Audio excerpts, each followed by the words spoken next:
Hare Krishna, Radhe Radhe. Welcome to my channel. तो जी कैसे हो आप सभी लोग। उम्मीद करती हूँ कि राधे कृष्ण जी की कृपा से आप सभी लोग स्वस्थ होंगे और अच्छे होंगे।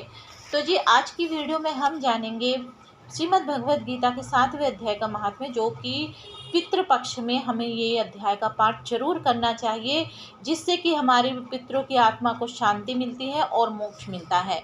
तो चलिए शुरू करते हैं हम श्रीमद् भगवद गीता के 7वें अध्याय का महात्म्य। भगवान शिव कहते हैं, पार्वती अब मैं 7वें अध्याय का महात्म्य बतलाता हूँ, जिसे सुनकर कानों में अमृत राशि भर जाती है।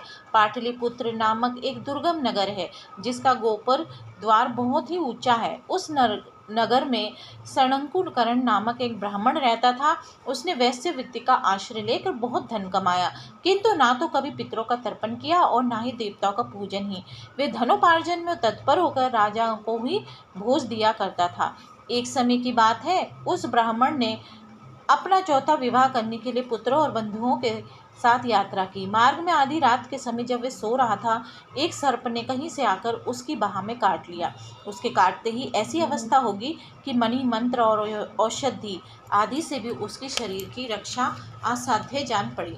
तत्पश्चात कुछ ही क्षणों में उसके प्राण पखेरु उड़ गए। फिर बहुत समय के बाद वह प्रेत सर्प योनि में से उत्पन्न हुआ। उसका चित्त धन की वासना में बंधा था। उसने पूर्व वृत्तांत को स्मरण करके सोचा, मैंने जो घर के बाहर करोड़ों की संख्या में अपना धन गाड़ रखा है, उससे इन पुत्रों को वंचित करके स्वयं ही उसकी रक्षा करूंगा। एक दिन सांप की योनि से पीड़ित होकर पिता ने सपन में अपने पुत्रों के समक्ष आकर अपना मनोभाव बताया। तब उसके निकुंशु पुत्रों ने सवेरे उठकर बड़े विस्मय के साथ एक दूसरे से सपन की बातें कही। उनमें से मझला पुत्र कुदाल हाथ में लिए घर से निकला और जहां उसके पिता सर्प योनि धारण करके रहते थे, उस स्थान पर गया। यद्यपि उस धन के स्थान का ठीक ठाक पता नहीं था, तो भी उसने चिन्हों से उसका ठीक निश्चय कर लिया और लोभ बुद्धि से वहां पहुंचकर बॉबी को खोदना आरंभ किया।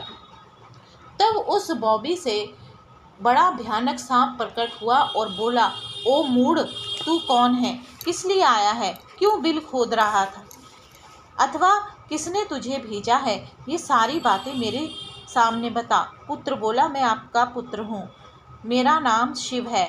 मैं रात्रि में देखे हुए सपन से विस्मित होकर यहाँ का स्वर्ण लेने के लिए कोहतूल से आया हूँ। पुत्र की ये वाणी सुनकर वे सांप हंसता हुआ उच्च स्वर से इस प्रकार स्पष्ट वचन बोला, यदि तू मेरा पुत्र है तो मुझे शीघ्र ही बंधन से मुक्त कर। मैं पूर्व जन्म के गाड़े हुए धन के ही लिए सर्प योनि में उत्पन्न हुआ हूँ। पुत्र ने पूछा, पिताजी आपकी मुक्ति कैसे होगी, इसका उपाय मुझे बताइए, क्योंकि मैं इस रात में सब लोगों को छोड़कर आपके पास आया हूँ।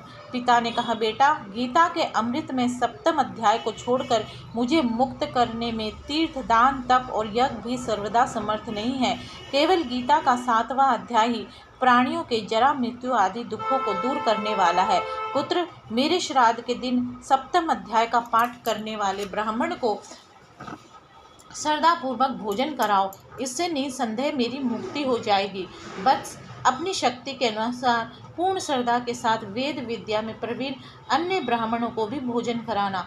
सर्प योनि में पड़े हुए पिता के ये वचन सुनकर सभी पुत्रों ने उसकी आज्ञा के अनुसार तथा उससे भी अधिक किया।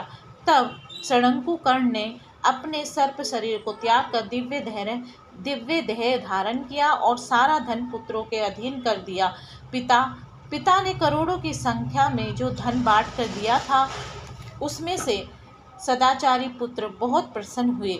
उनकी बुद्धि धर्म में लगी हुई थी, इसलिए उन्होंने बावली, कुआं, पोखरा, यज्ञ तथा देव मंदिर के लिए उस धन का उपयोग किया और अन्नशाला भी बनवाई। तत्पश्चात 7वें अध्याय का सदा जप करते हुए उन्होंने मोक्ष प्राप्त किया। पार्वती, ये तुम्हें 7वें अध्याय का महात्म्य बताया गया है, जिसके स्वर्ण मात्र से मानव सब पातकों से मुक्त हो जाता है। तो जी ये था भगवद गीता का 7वें अध्याय का महात्म्य। तो जी आपको आज की वीडियो कैसी लगी। उम्मीद करती हूँ कि आपको आज की वीडियो अच्छी लगी होगी। अगर आपको आज की वीडियो अच्छी लगे तो वीडियो को लाइक एंड शेयर करना ना भूलें। हरे कृष्णा, राधे राधे।